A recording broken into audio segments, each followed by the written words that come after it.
નમસ્કાર મિત્રો, આજે વાત કરીશું ગલકા તુરિયાના 7 ફાયદાઓ વિશે।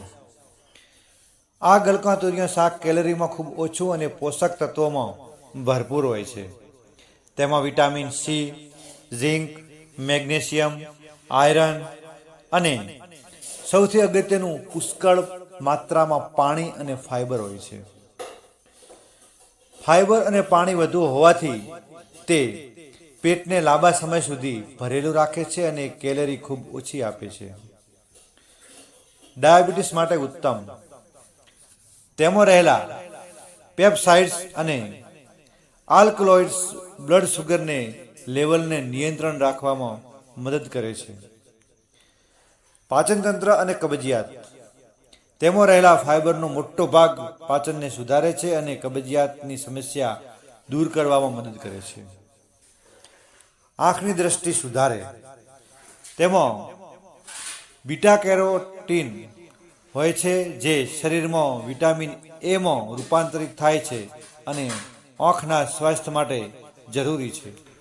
ગલકા કુદરતી રીતે ડિટોક્સિફાયર છે।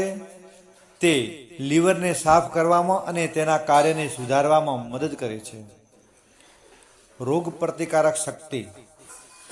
વિટામિન સીની હાજરી રોગ પ્રતિકારક શક્તિને ખૂબ મજબૂત બનાવે છે। કિડનીનું સ્વાસ્થ્ય। તે મૂત્રવર્ધક ગુણધર્મો ધરાવે છે જે કિડનીના કાર્યને સુધારે છે અને કિડનીમાં પથરીનું જોખમ ઘટાડી શકે છે। સામાન્ય રીતે ગલકા સલામત છે, પરંતુ જો ગલકું તુરિયું સ્વાદમાં કડવું લાગે તો તે ક્યારેય ન ખાવું।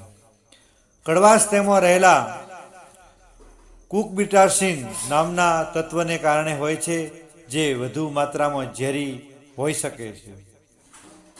નુકસાન।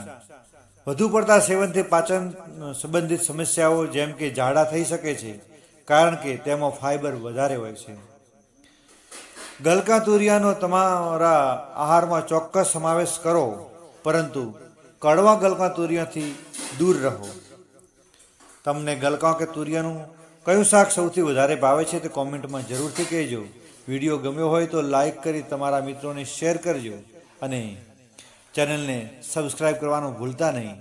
ફરી મળીશું એક નવા ટોપિક સાથે। સ્વસ્થ રહો, મસ્ત રહો। આભાર।